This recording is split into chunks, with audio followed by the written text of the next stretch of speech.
بسم اللہ الرحمن الرحیم عن عمر بن الخطاب رضی اللہ عنہ قال قال رسول اللہ صلی اللہ علیہ وسلم ان اللہ يرفع بهذا الكتاب اقواما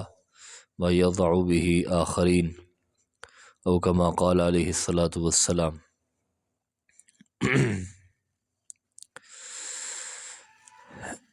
صاحب مشکات نے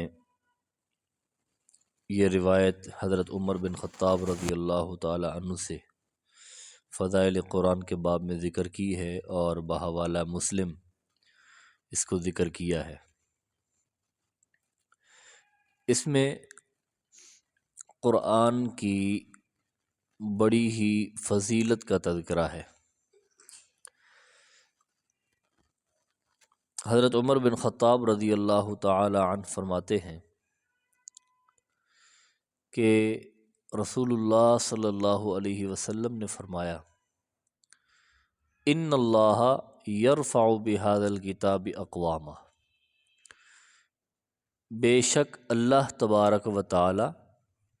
اس قرآن اس کتاب کے ذریعے لوگوں کو بہت بلند کر دیتے ہیں۔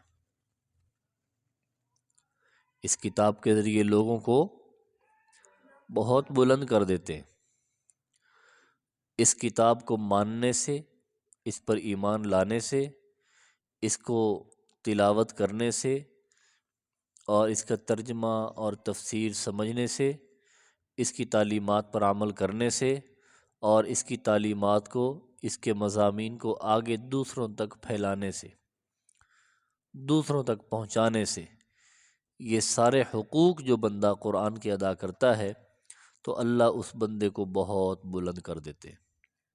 رہتا وہ دنیا والوں کے ساتھ ہی ہے،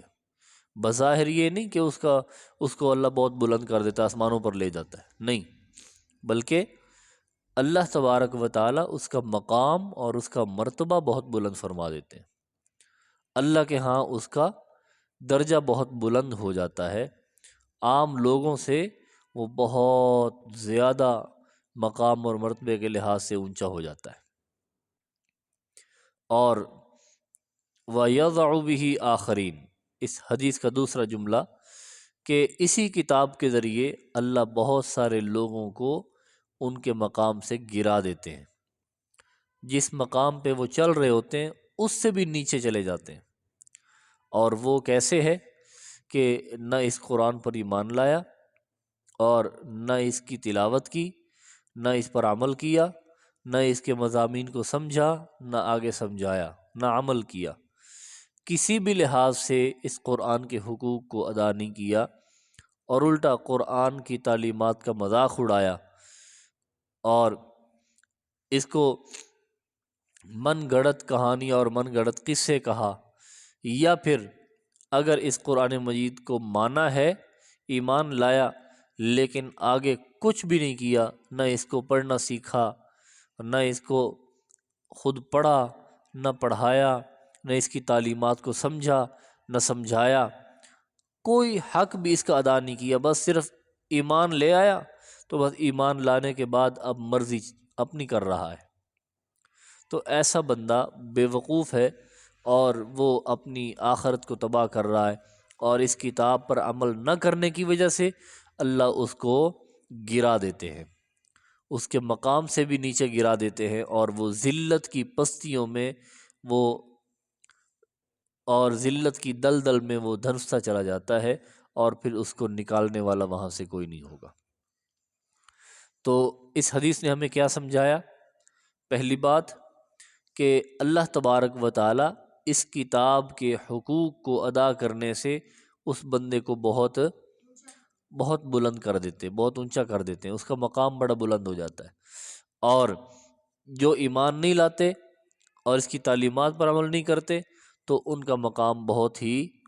نیچے چلا جاتا ہے۔ اس کی مثال آپ کے سامنے میں عرض کر دوں،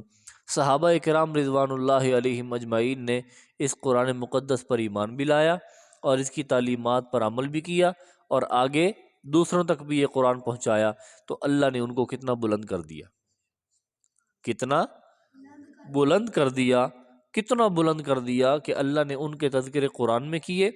اور پھر ان کے لیے جنت کے فیصلے قرآن مجید میں اللہ نے ہمیں بتلا دیے، اتنا بلند کیا۔ اور جنہوں نے ایمان نہیں لایا تھے وہ بھی ان کے رشتہ دار، اکٹھے رہنے والے، ایک ہی گھر میں رہنے والے، ایک بھائی ایمان لاتا ہے دوسرا نہیں لاتا، ایک بھائی اتنا اونچا چلا گیا اور دوسرا ذلیل و خوار ہوا، اور نبی علیہ الصلوۃ والسلام کی بد دعائیں بھی لیں، اور اللہ تبارک و تعالیٰ کی طرف سے وہ لعنت کا بھی مستحق ہوا، اور اس کے اوپر اللہ کی رحمت نہیں برسی، تو اس وجہ سے وہ ہمیشہ ہمیشہ کے لیے ذلت کی پستیوں میں چلا گیا۔ اب دیکھا دونوں بندوں نے نبی علیہ الصلوۃ والسلام کی زیارت بھی کی ہے، ٹھیک ہے، ایک نے ایمان قبول کر لیا، وہ صحابی رسول بن گیا، اور دوسرے بھائی نے زیارت تو کی، دیکھا بھی، لیکن مخالفت میں، دشمنی میں، ایمان بھی نہیں لایا، قرآن پر بھی ایمان نہیں لایا، قرآن کو کس سے کہانیاں کہا، تو اللہ نے اس کو ذلیل و رسوا کر دیا اور اس کے مقام سے نیچے گرا دیا۔ اللہ تبارک و تعالی ہمیں قرآن مجید کی تعلیمات پر عمل کرنے والا بنائے، اور جب ہم اس کی تعلیمات پر عمل کر لیں گے تو اللہ ہمیں بھی بہت بلند کر دے گا۔ اللہ ہم سب کو عمل کی توفیق عنایت فرمائے۔